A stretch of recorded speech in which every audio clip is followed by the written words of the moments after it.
when you think about video, you think about how do I get so many views? How do I make the money? How do I optimize my thumbnails? I actually think AI will enable everybody to be more creative, not just creators, and we're all creative people.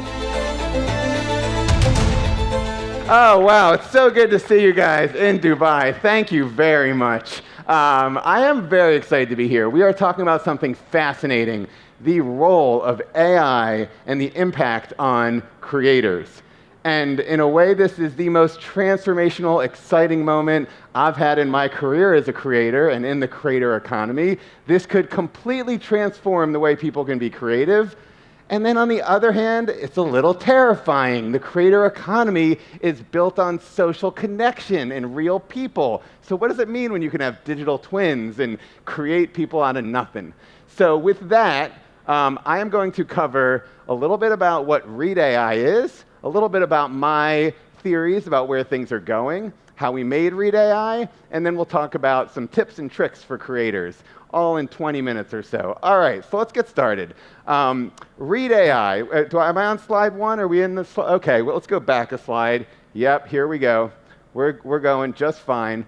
Read AI is something that I created with Read and a couple other people about 8 months ago. And the idea was essentially to experiment with a digital twin of Reid Hoffman, the founder of LinkedIn, where everything he says is based on 20 years of podcasts, books, interviews. The video is all AI generated. The voice is AI generated. So with that, let's have Read AI introduce himself to Dubai. Thanks, Ben, and hello, everyone. I'm so excited to be here today at the 1 Billion Followers Summit. And since we have such a global audience here today, I thought I'd try something different and introduce myself in a few languages. Let's start with French, Chinese, and then Hindi. Bonjour, ici Read AI. Je suis le jumeau numérique de Reid Hoffman. Wo de sheng falai zi yuji reader shinian de shuji fangtan yanjiang boke ही ने rong de dingji GPT इसलिए मुझे लगता है कि इससे मुझे उनकी सोच के बारे में काफी अच्छी जानकारी मिलती है. Okay, so that is a quick intro from Read. Again, for those of you that don't know, Read is the founder of LinkedIn, but since then, he has gone on to be very involved in artificial intelligence, including a book he has coming out in 2 weeks called Super Agency, all about AI and what it could possibly go right with our AI future. As we think about video and AI, like I said, the just past 6 weeks has been pretty remarkable. All of this is AI-generated video. I'm sure many of you have seen it. This is all from VO2 from Google. In addition to all of that video that are just like initially in the hands of creators as demos, we're already seeing what short films could look like in the hands of creators. I took the audio off of all of these. You can go look them up afterwards. I'll get all your emails, send you all the links. But essentially, this is a film, 12 minutes long, 100% created using VO2 in a matter of days instead of a matter of months or years like it would take film studios. Not completely there yet in terms of the realism, but still wild how far this has come from a year ago. All right, so let's first put on our optimistic hat. This could be incredible. AI, just like YouTube, democratized distribution. AI comes in and democratizes production value. And all of the early promise of YouTube, and I love YouTube. I worked there for 10 years. I was a creator for 5 years. But early YouTube, it felt like, wow, we're going to have Oscar winners and TV shows on YouTube. And there were all these big creators doing sketches and short films and sci-fi stuff like Mystery Guitar Man and Freddie W. But then actually over time, this is getting in the weeds, but YouTube made a switch where the algorithm favored watch time and some other things. It actually got really hard to make narrative scripted content, and most of the biggest creators on YouTube have a very social, vlogging, talking to the camera kind of personality. Nothing against that. I love the YouTube community that's come together around that, but I'm curious what happens when these tools are in the hands of filmmakers and people that want to tell narrative stories. So best case scenario, new community emerges of AI filmmakers who know how to use these tools and do things that used to require the archaic Hollywood system of pitching projects and taking notes and taking years. And we got Don up there in the upper right corner. He's in the crowd as well. But other brilliant filmmakers that are using these tools. Now there's also the negative scenario. All of this AI filmmaking leads to AI slop. The internet is clogged with so much content and so much nonsense that we can't even find good stuff anymore. I only want to say that because a lot of times when you hear speakers talk about AI, it's a little bit too optimistic. It's just a tool. It's going to make us all more creative. And I'll say the same about digital twins. As excited as I am about the category, I also, of course, think there's some real issues. So let's talk about digital twins. This is VO2.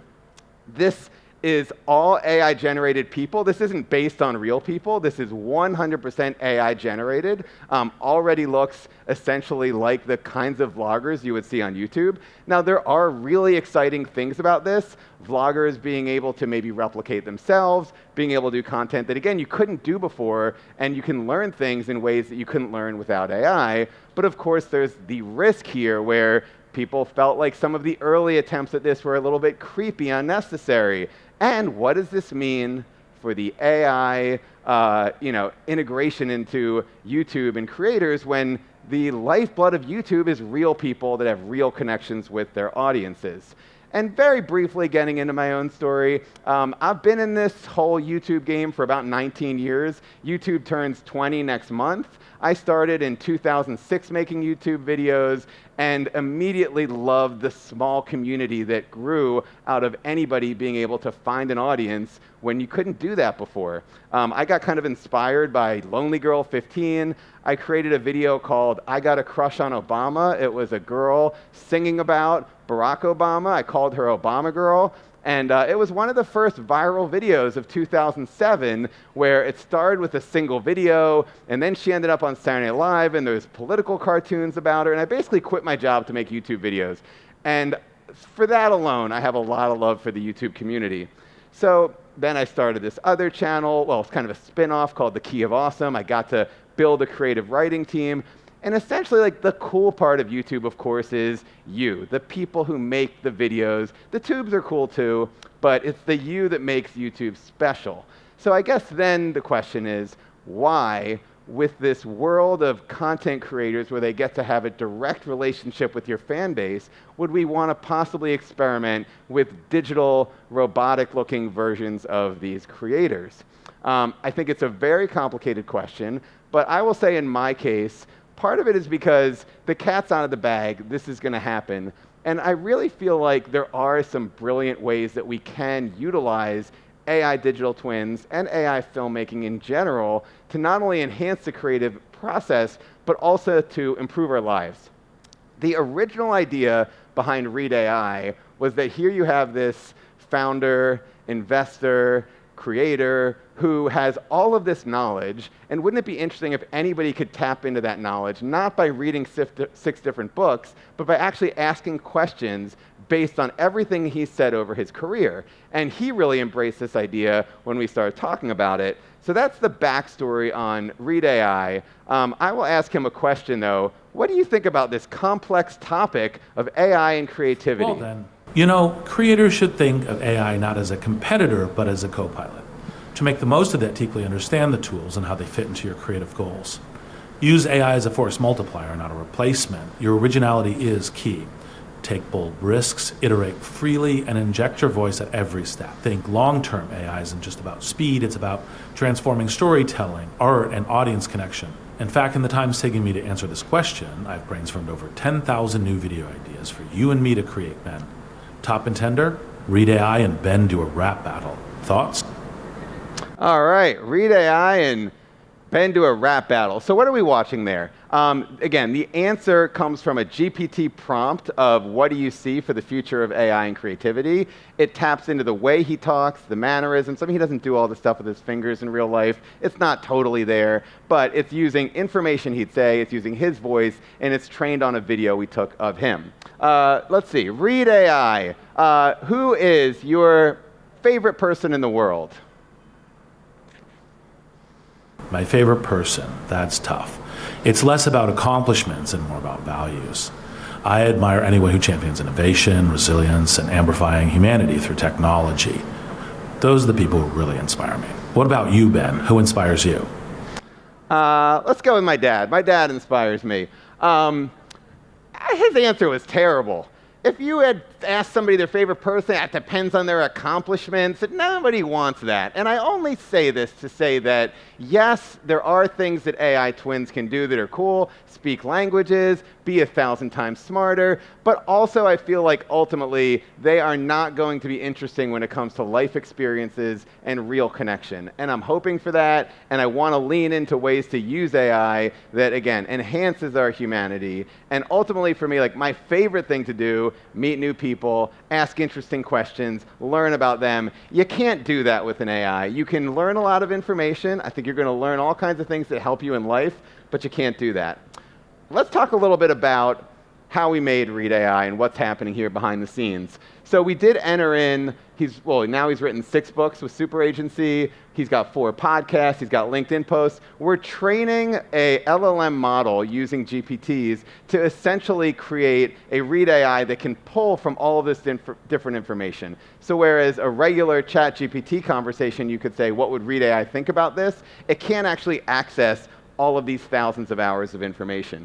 We use Hour 1 for the video, and we use 11 Labs for the voice. So, Read AI, if we ask a question, this is one version of Read AI. We have a formal version, an informal version. We're playing with different personalities. But essentially, if I ask like, hey, you're a creator heading to Dubai, how do you approach networking with other people? The answer you get from Read AI, at least this formal one, will give an answer on how you can actually meet new people at the conference, but it will tap into the principles specifically of a book he wrote about networking. So there's a lot of like interesting, specific ways that we can train this to have conversations with people based on what he knows, where you wouldn't have to take a long, session reading a book, finding the answer. He'll get it to you immediately.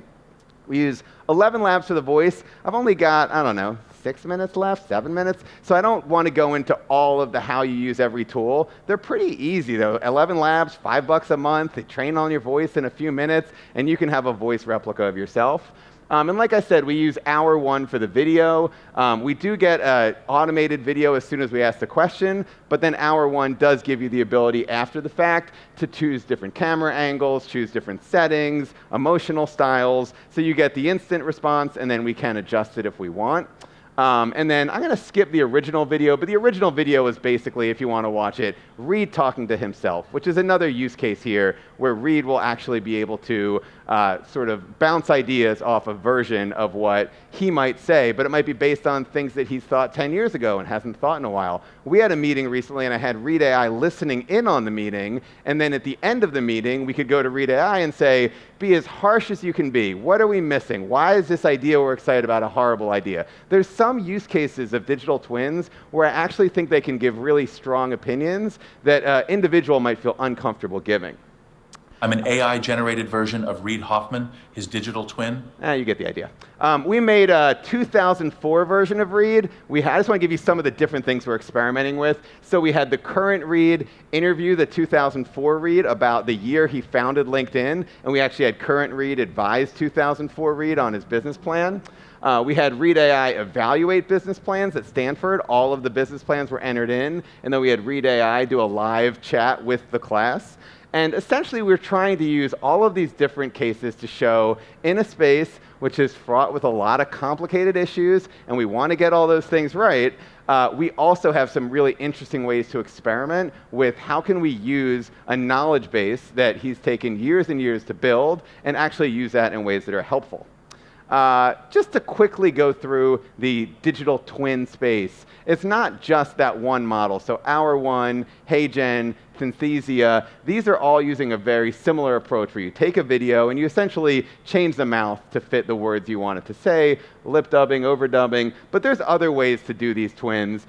This is a deep fake, so you may have seen Tom Cruise on TikTok. Well, not Tom Cruise, but a version of Tom Cruise based on a much more complex deep fake where you can watch him run around. Like I said, VO is creating digital creators where these people do not exist. They're only based on the idea of influencers. This is an example where I feel like a lot of people, when you think about video, you think about how do I get so many views? How do I make the money? How do I optimize my thumbnails? I actually think AI will enable everybody to be more creative, not just creators, and we're all creative people. This is a tool that's very easy to use, runway where essentially you can take a photo. That's me and my dad. That's me and my dad around 1979. And then you can kind of like add video to any photo. And this is earliest stages. And so eventually, I'll be able to see much more than a 4-second clip. But like I think you've heard a few times at the conference, AI is the worst it'll ever be. I mean, all technology is the worst it'll ever be. But AI specifically, it does feel like it's changing so rapidly that every time you see something, you can jump ahead to where we're going to be in 6 months. You can do kind of video to video. Here's an example of that, where his facial expressions can be duplicated on another face. And essentially, while we have this like incredible ability to duplicate ourselves, to create other people, I think we're in a really fascinating moment right now where we'll shift from quick demos to very soon being able to have powerful, helpful experiences with AI that actually help you because the video can see things and do things it couldn't do before. Very quickly, I think the things which will get people over the hump to be comfortable talking to these digital twins, the video is getting more real. The real time is getting quicker and quicker. The demos I've been showing you have been sort of pre-generated to keep everything going quickly, but I'm sure you've seen like the speed is down to like a second of latency. Super agency, I mean, it's the name of Reed's book, but it's basically this idea that AI will give us the ability to do more. And multimodality, the ability for AI to be able to see us, see what's happening, help us in real time by actually being able to interact in different ways. So all of those things combined have me very excited about AI. Let's go one more question, Reed. What are you excited about? What are some tips? Great question, Ben. Here are a couple thoughts on that. Use AI to automate repetitive tasks like transcriptions, organizing data, or resizing assets, so you can focus your energy on the most creative aspects of your work. A second tip, leverage AI to analyze trends and audience feedback, helping you make data-informed decisions that enhance your content's reach and impact. Ben, do you have any other tips you would add to that? Oh, of course I have other tips. We're going to go quickly through these. There's so many tools to explore. I just picked 2 in these 5 different categories because I think the most important thing as a creator is to just start experimenting. So from an ideation standpoint, of course you can use GPT and just start chatting about, can you give me different ideas for videos? Can you help me think through this one video script and give me edits? I've been using GPT for everything, like most of you have. It's a great creator tool. Spotter Studio will be more advanced, $50 a month. It'll help you come up with thumbnails, titles, ideas. I'm just going to not even describe really what makes them unique, but music, just play with Udio and Suno. You'll be going in 5 minutes and creating music that kind of is mind-blowing for both the speed and the realism.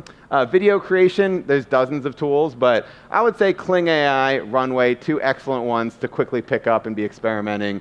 With images, Flux and Midjourney, and with editing, I would say Descript and Opus are 2 good ones. Opus taking long, clips and being able to quickly edit them down into something manageable.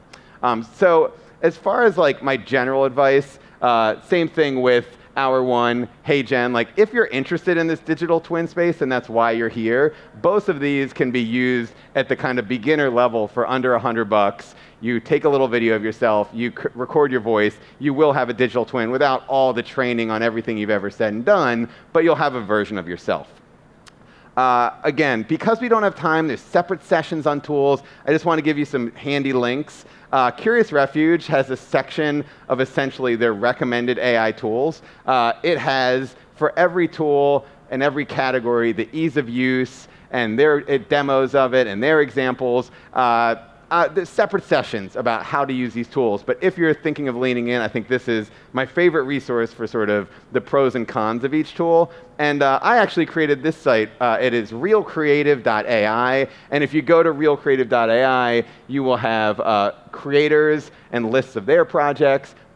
We put up about 5 a week, and thought leaders and people you can learn from. Ultimately, I know this advice is a little cliche, but the main thing you want to do if you're interested in this space, because I think that inevitably everybody should be experimenting, is find a few resources you trust to figure out when new tools are coming out, and then after you start learning what those tools are, really pushing yourself to try a few a week. And it doesn't have to be like grand filmmaking projects. I think a lot of you, if you just sort of pick up some of the tools from before and play with them, you'll find the ones you like.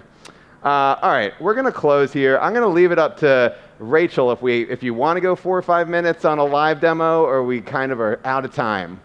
3 minutes. Okay, this is so not going to work. All right, let me do my wrap up now, so when that doesn't work, it's fine.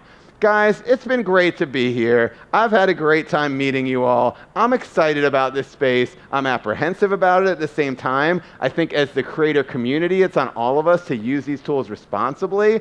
And ultimately for me, I do feel like we don't need to have this big Hollywood system to let people who have creative ideas see those ideas come to fruition. I'm very excited about the possibilities of that.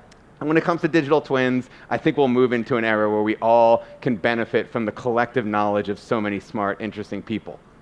With that, let's see if I can, if my guy, so the guy who built the brain of Read AI, his name is Parth, and he was here for a little bit of, you know what? If we got 3 minutes and you're coming over here and not looking super confident, what do you think? Do I need to do something? Oh, here we are. Okay. Let's join. Let's see what happens. Let's see what happens. Okay. We're coming in here. You're seeing a little bit of BTS on my horrendous laptop, disorganized, screenshots, connecting. Rachel, if you could invite me back for Dubai 2026. Okay, let's see here. Is Parth there? Okay, right? I mean, we're going haywire here. This isn't a good angle of me. I don't even know this isn't how we want to end this talk. Guys, it's been really good. It's been really good being here. We're going to forget that 90-second demo. We're going to thank Parth for staying up till 11 o'clock in LA to not be even a small part of this thing. And I just want to say that I'll be here for the next 3 days. Come say hi to me. Let's talk life. Let's talk AI. And thank you so much for listening. All right. Thanks, guys.